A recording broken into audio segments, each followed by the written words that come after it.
Guys, Assalamu alaikum. Please subscribe our channel AR Education Complex and press the bell icon to receive latest videos. Bismillahirrahmanirrahim. Assalamu alaikum to all of you. First of all, I hope you all are enjoying good health. Students, the topic today we are going to discuss is solution and its component. 9th class का chapter number 6 है जो आज हम complete discuss करेंगे. First of all, what is solution? Solution क्या होता है? A homogeneous mixture of two or more substances is called solution. Solution के लिए फर्स्ट ऑफ ऑल हमारे पास क्या रिक्वायरमेंट है कि हमारा जो मिक्सचर है वो होमोजीनियस होना चाहिए. होमोजीनियस मिक्सचर जिसकी कंपोजिशन जो है वो यूनिफॉर्म हो थ्रू आउट. इसमें दो चीज़ें बेसिकली, इसके दो कंपोनेंट्स होंगे, सोल्यूट एंड सॉल्वेंट. दोनों मिलेंगे तो सोल्यूशन बनेगा. ठीक है, अब सोल्यूट क्या है, सॉल्वेंट क्या है, ये डिस्कस करते हैं. सोल्यूट क्या है? The component of the solution which is present in smaller quantity is called solute. किसी भी सोल्यूशन का वो कंपोनेंट जो थोड़ी मिकदार में पाया जाता है सोल्यूशन के अंदर, उसे हम सोल्यूट कहते हैं.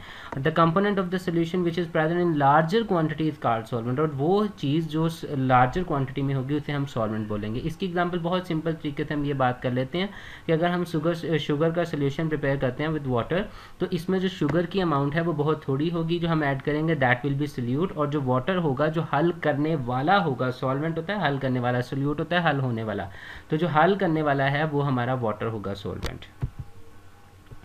नेक्स्ट हमारे पास टाइप्स ऑफ सोल्यूशन. सबसे पहले है aqueous solution. Aqueous solution the solution which in which water is solvent. ऐसा सोल्यूशन जो वाटर को सॉल्वेंट के तौर पे इस्तेमाल करके हम प्रिपेयर करते हैं, जैसा कि शुगर सोल्यूशन होगा विद वाटर या नमक का सोल्यूशन होगा विद वाटर. जो हम वाटर को एज अ सॉल्वेंट जिसमें इस्तेमाल करते हैं वो एक्वस सोल्यूशन होगा. Next, depending upon their concentration हमारे पास कुछ टाइप्स हैं सोल्यूशन की. उसमें first of all saturated solution. Saturated solution क्या है? The solution that contains maximum amount of a solute at a given temperature is called saturated solution.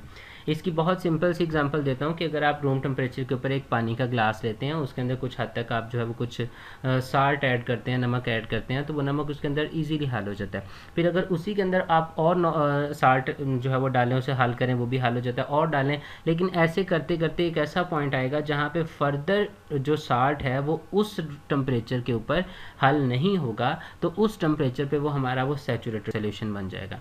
Unsaturated solution, the solution that contains a less amount of a solute at a given temperature that is required to saturate it at that temperature.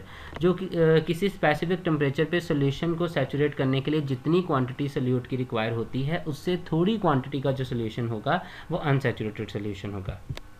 Next आता है super saturated solution. अभी अभी मैंने आपको saturated solution की example दी कि आप जब उस रूम टेम्परेचर के ऊपर उससे जितना डिजॉल्व कर लेते हैं तो वो आपका सैचुरेटेड सोल्यूशन. अगर उसी सैचुरेटेड सोल्यूशन को हम हीट दें, हम उसे हीट देंगे तो उसकी सॉल्युबिलिटी जो है वो और पहले से बढ़ जाएगी. जैसे ही सॉल्युबिलिटी बढ़ेगी तो वो फर्दर जो है वो फिर सोल्यूट को अपने अंदर हल करना स्टार्ट कर देगा.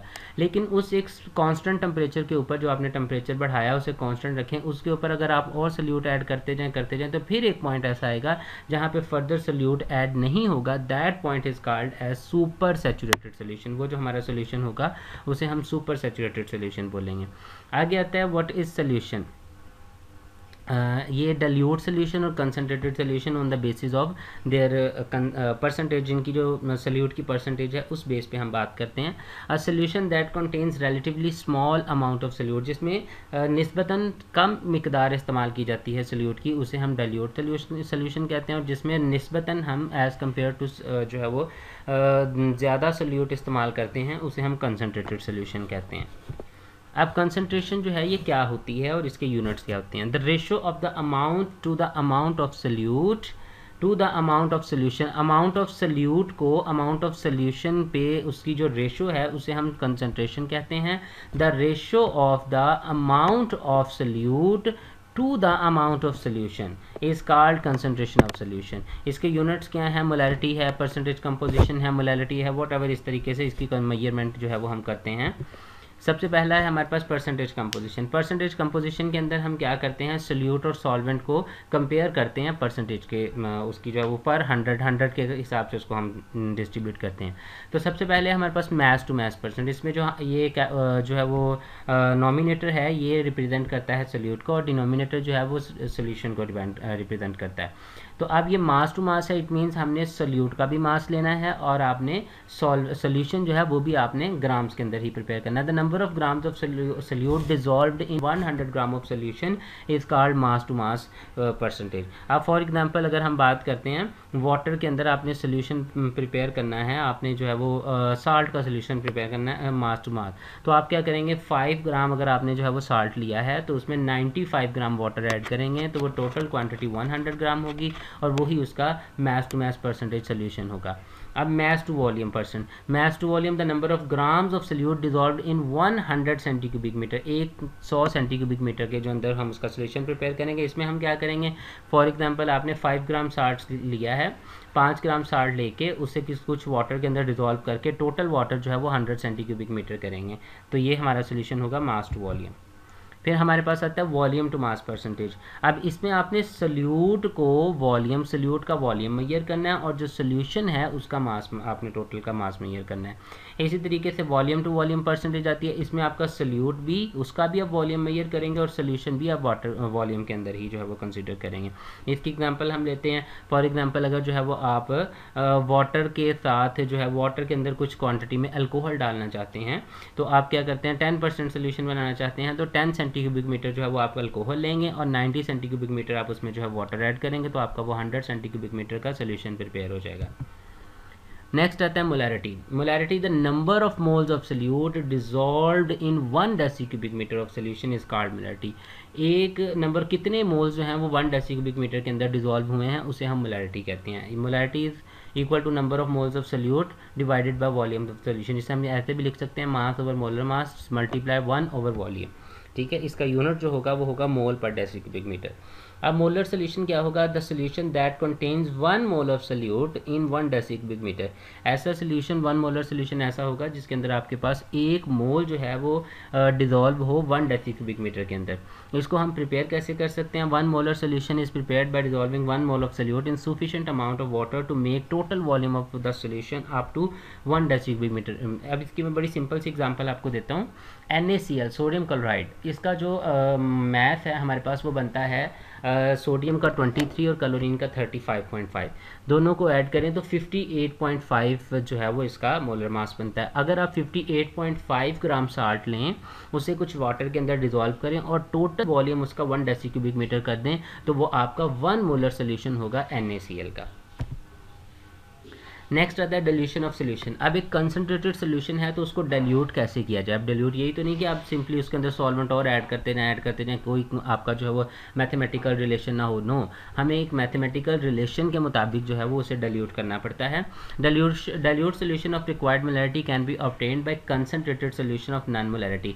जो आपको कंसनट्रेटेड सोल्यूशन है उसकी मोलैरिटी का पता होना चाहिए, उसे हम यूटिलाइज करते हुए हम डाइल्यूट कर सकते हैं। In dilution the quantities of solute remain the same but the volume of solution increase. जो आपकी सोल्यूट की क्वांटिटी है वो सेम ही रहेगी लेकिन उसका वॉल्यूम इंक्रीज कर जाएगा।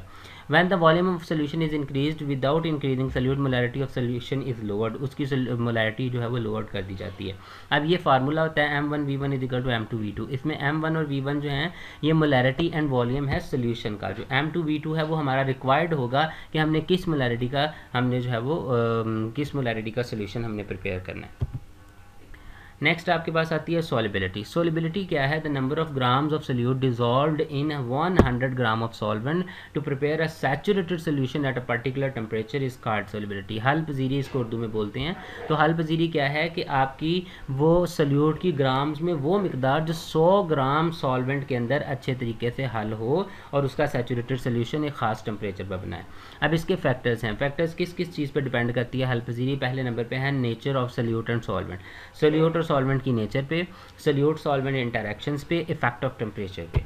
तो सबसे पहले हम देखते हैं nature of solute and solvent. एक जनरल प्रिंसिपल होता है सॉल्युबिलिटी का, उसे कहते हैं like dissolve like. Like dissolve like क्या होता है, इसके मुताबिक ionic compounds polar are generally soluble in polar solvents and covalent compounds non polar are generally soluble in non polar. जो पोलर होंगे वो पोलर के अंदर डिजॉल्व होंगे, जो नॉन पोलर होंगे वो नॉन पोलर के अंदर। फॉर एग्जांपल NaCl है, KCl है, शुगर है, अल्कोहल है, ये सारे सॉल्युबल होते हैं वाटर के अंदर। नेफ्थलीन है, पैराफिन वैक्स है, बेंजीन है, ईथर है, पेट्रोल है, है ये insoluble in water and soluble in organic solvent such as CCl4, petrol वगैरह वगैरह, इनके अंदर सॉल्युबल होते हैं। नेक्स्ट आता है सोल्यूट सॉल्वेंट इंटरेक्शन। ये बहुत इंपॉर्टेंट चीज़ है। जब आप किसी चीज़ का सोल्यूशन प्रिपेयर कर रहे हैं, आपने उसको सोल्यूट को सॉल्वेंट में ऐड करवाना है, तो द मोस्ट इंपॉर्टेंट थिंग उनके दरमियान में इंटरेक्शंस होंगी तो वो उसे अपने अंदर डिज़ोल्व करेगा, अगर इंटरेक्शंस नहीं होंगी तो वो उसे अपने अंदर हल नहीं करेगा। अब बेसिकली 3 तरह की इंटरेक्शंस पाई जाती हैं, solute solute attractive forces, solvent solvent and then solute solvent attractive forces newly created, जो बाद में क्रिएट होंगी। फॉर एग्जांपल अगर आप फॉर्मेशन करना चाहते हैं NaCl की, तो NaCl को जब वाटर में ऐड करते हैं तो ये बहुत जल्दी से डिजॉल्व हो जाता है, क्योंकि इस प्रोसेस के अंदर जो पॉजिटिव एंड है वाटर का वो अट्रैक्ट कर लेता है negative end of this sodium chloride, और जो इसी तरीके से जो नेगेटिव एंड होगा वो पॉजिटिव आयन को कंसीडर करेगा। ये आप पिक्चर देखें, आपको अच्छे तरीके से समझ लगती है। NaCl फर्स्ट ऑफ ऑल वो आयन्स में प्रोड्यूस होगा, तो अब जो पॉजिटिव आयन होगा तो उसकी तरफ वाटर का नेगेटिव पोल, ये जो ऑक्सीजन वाला पोल है, ये जल्दी से उसकी तरफ आएगा, और ये जो क्लोरीन का नेगेटिव पोल है, इसमें वाटर के ये हाइड्रोजन वाले पोल जो है वो आके इसको अपनी तरफ अटैच कर लेंगे, और दैट इज़ वाई ये ईजिली जो है वो डिज़ोल्व हो जाएगा। नेक्स्ट है टेम्परेचर। जनरली जब हम बात करते हैं किसी भी चीज़ की सॉल्युबिलिटी की, तो टेम्परेचर बढ़ाने से सॉल्युबिलिटी बढ़ती है, लेकिन ये जो है ना, ये सोल्यूशन की नेचर के साथ साथ वेरी करता रहता है। कुछ हमारे पास ऐसे सॉल्यूशंस होते हैं जो हीट को एब्जॉर्ब करके बनते हैं, जैसा कि KNO3 है, उसे अगर हम वाटर में ऐड करें तो हमारी टेस्ट ट्यूब जो है वो कूल्ड हो जाती है, ठंडी हो जाती है। ये इस प्रोसेस को हम एंडोथर्मिक कहते हैं, क्योंकि इसने हीट को एब्जॉर्ब किया है। तो ऐसे सोल्यूशन जो हीट को एब्जॉर्ब करके बन रहे हैं, it means they require temperature, they require heat. तो अगर हम इनको टेम्परेचर देंगे तो इनकी सॉल्युबिलिटी भी इंक्रीज करेगी। अच्छा जी, नेक्स्ट हमारे पास एक्सोथर्मिक सॉल्यूशंस होते हैं, जो सॉल्यूशन बनते ही हीट को रिलीज करते हैं। तो ऐसे सॉल्यूशन जैसा कि कैल्शियम ऑक्साइड है, आपके पास CaCO3 होता है, इसको वाटर में आप ऐड करते हैं तो टेस्ट ट्यूब जो है वो बहुत गर्म हो जाती है। इस प्रोसेस के अंदर तो पहले से हीट खारिज हो रही है, तो अगर हम ऐसे प्रोसेस को और हीट देंगे तो इसकी सॉल्युबिलिटी जो है वो डिक्रीज़ कर जाती है। नेक्स्ट है नो हीट इज चेंज। कुछ सोल्यूशन ऐसे हैं, जैसे पानी के अंदर आप नमक मिक्स कर दें, शुगर मिक्स कर दें, तो ऐसे सोल्यूशंस पे टेम्परेचर का कोई खास इफेक्ट नहीं होता, क्योंकि ना तो ये एक्सोथर्मिक होते हैं ना ये एंडोथर्मिक। लेकिन जनरली ये होता है कि ऐसे टेम्परेचर की जो सॉल्युबिलिटी है वो टेम्परेचर बढ़ाने से हल्की सी जो है वो बढ़ती है, लेकिन ज़्यादा इफेक्ट नहीं होता। नेक्स्ट आता है हमारे पास solution, suspension and colloidal. Solution या ट्रू सोल्यूशन किसे कहते हैं? Homogeneous mixture of two or more substances is called solution. For example NaCl solution है, शुगर सोल्यूशन है, and a drop of ink mixed in water वगैरह वगैरह। Colloidal solution क्या होगा? Heterogeneous mixture of intermediate size particle between the size of solution particle and suspension particle. Solution और suspension particles के जो दरमियानी particles होंगे उनके जो होंगे वो कोलाइडल बनाएंगे, और इसकी एग्जांपल है स्मोक है, ब्लड है, मिल्क बटर है, चीज़ है, शेविंग क्रीम है, ये सारे जो है वो कोलाइडल होते हैं। सस्पेंशन क्या होगा? Heterogeneous mixture that contains particles which settle down after some time is called, जो थोड़ी देर बाद नीचे बैठ जाते हैं, जैसे मिल्क ऑफ मैग्नीशिया है, पेंट है, चॉक इन वाटर वगैरह। ये अब इन तीनों की प्रॉपर्टीज़ हैं, कुछ वो कंपेयर करते हैं। पहले नंबर पे है इनके साइज़। तो ये जो सोल्यूशन है इसका डायमीटर 10⁻⁻8 सेंटीमीटर होता है, और जो हमारे पास कोलाइडल होते हैं इनकी रेंज होती है 10⁻7 से 10⁻4 तक, और जो सस्पेंशन होते हैं इनकी रेंज जो होती है ये लार्जर दैन 10⁻5 से ऊपर होंगे। पार्टिकल्स सोल्यूशन के जो होते हैं dissolve uniformly throughout and form a homogeneous mixture. दूसरी तरफ कोलाइडल जो होगा it appears to be homogeneous, ये देखने में होमोजेनियस लगता है लेकिन ये होमोजेनियस नहीं, एक्चुअली हेट्रोजेनियस होता है। लेकिन सस्पेंशन तो डेफिनेटली अनडिजॉल्व होगा तो हेट्रोजेनियस ही बनेगा। तो उसके बाद थर्ड नंबर पे है particles do not settle down for a long time. इसके जो पार्टिकल्स हैं लॉन्ग टाइम के लिए सेटल डाउन नहीं होते, इसके भी पार्टिकल्स जो हैं वो लॉन्ग टाइम के लिए सेटल डाउन नहीं होते, लेकिन इसके पार्टिकल्स हैं वो सेटल डाउन हो जाते हैं सस्पेंशन के। Particles are small and they cannot be seen with naked eye. Solution के पार्टिकल्स को हम नहीं देख सकते, और जो कोलाइडल के पार्टिकल्स हैं उन्हें भी हम नहीं देख सकते, लेकिन सस्पेंशन के पार्टिकल्स को हम इजीली देख सकते हैं। Particles can pass easily through ordinary filter paper, ये फिल्टर पेपर के अंदर से पास कर जाते हैं। इसके जो पार्टिकल कोलाइडल के होंगे ये बिग होते हैं, they can pass through ordinary filter paper, ये भी उसमें से गुजर जाते हैं। लेकिन ये जो सस्पेंशन होगा, particles of are so big that they cannot pass, ये उसमें से फिल्टर पेपर में से पास नहीं करते। सोल्यूशन के जो पार्टिकल्स हैं ये टेंडल इफेक्ट शो नहीं करते, जो कोलाइडल हैं ये टेंडल इफेक्ट शो करते हैं। ये वाले जो हैं सस्पेंशन जो होता है ये भी लाइट को ब्लॉक करता है, और डिफ़िकल्ट होता है कि इसके अंदर से भी लाइट पास करे। अब टैंडल इफेक्ट क्या होता है? टैंडल इफेक्ट होता है scattering of beam of light passing through the colloidal solution is known as Tyndall effect. अब ये देखें सोल्यूशन के अंदर से लाइट पास कर रही है, कोई इफेक्ट नहीं, लेकिन कोलाइडल के अंदर जाके वो बिखर रही है। सस्पेंशन के अंदर जाके भी वो सस्टेन कर गई है, लेकिन कोलाइडल के अंदर जाके उसने स्कैटरिंग शो की है। तो ये स्कैटरिंग जो है ये क्या होती है? ये कहलाती है हमारे पास टैंडल इफेक्ट। आई होप आपको अच्छे तरीके से समझ लगी होगी। ये आपका चैप्टर नंबर 6 जो है 9th क्लास का कंप्लीट हो गया है। किसी भी किस्म की कन्फ्यूजन हो, कोई किसी टॉपिक की समझ ना लगे तो कमेंट बॉक्स में कमेंट करिए और हमारे चैनल को सब्सक्राइब करें और बेल आइकन को प्रेस करें ताकि हमारी लेटेस्ट वीडियोज़ आपको जल्द से जल्द मिलें। अल्लाह हाफिज़।